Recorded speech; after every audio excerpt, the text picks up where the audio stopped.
Çin'deki batılı sermayenin başka tarafa kayması hızlandı. Avrupa Birliği ve Vietnam 30 Haziran tarihinde ticaret anlaşması imzalayacak.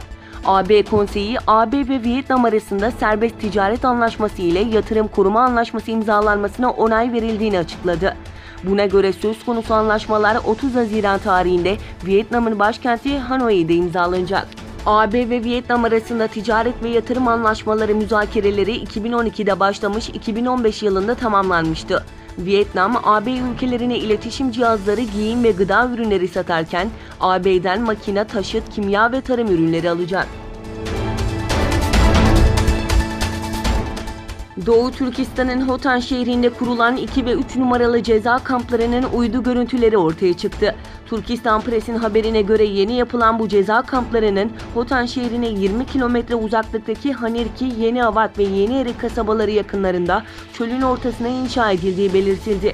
Kaynağa göre bölgede inşa edilen büyük kamplarında bulunduğu ve bu kampların ikiye ayrıldığı ileri sürülürken 2 nolu kampın 300 hektar araziye, 3 nolu olanın ise 150 hektar arazi üzerine yapıldığı tahmin ediliyor.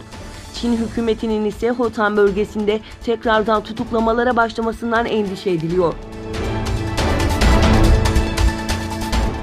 Amerika Birleşik Devletleri Başkanı Donald Trump, Çin Devlet Başkanı Xi Jinping ile yapacağı görüşmelerde iki ülke arasında ticarette yaşanan sorunların giderilememesi halinde Pekin'den yapılan ticarete ek vergiler getirmeyi planladığını söyledi. G20 zirvesi dolayısıyla Japonya'da bulunan Trump basına yaptığı açıklamada ABD ve Çin arasında son dönemde yaşanan ticaret savaşlarına değindi. Trump, eğer bir anlaşma sağlanamazsa çok önemli ek vergiler uygulanacaktır ifadesini kullandı. ABD Başkanı Donald Trump, İran ile muhtemel bir çatışma durumunda İran'a Amerikan askeri gönderilmesini düşünmediklerini belirterek, eğer bir şey olursa bunun uzun sürmeyeceğini söylüyorum çünkü çok güçlü bir pozisyondayız dedi. İran Dışişleri Bakanı Muhammed Cavad Zarif, ABD Başkanı Donald Trump'ın tehditine karşılık ABD'nin İran'ı yok etme kapasitesi yoktur dedi. İran'ın herhangi bir saldırıya karşı hazırlıklı olduğunu belirten Zarif, buna karşın biz savaş ve çatışma istemiyoruz. Başkan Trump 18. yüzyılda yaşamadığımızı ve Birleşmiş Milletler Anlaşması'na göre savaş tehditlerinin yasa dışı olduğunu hatırlamalıdır ifadelerini kullandı.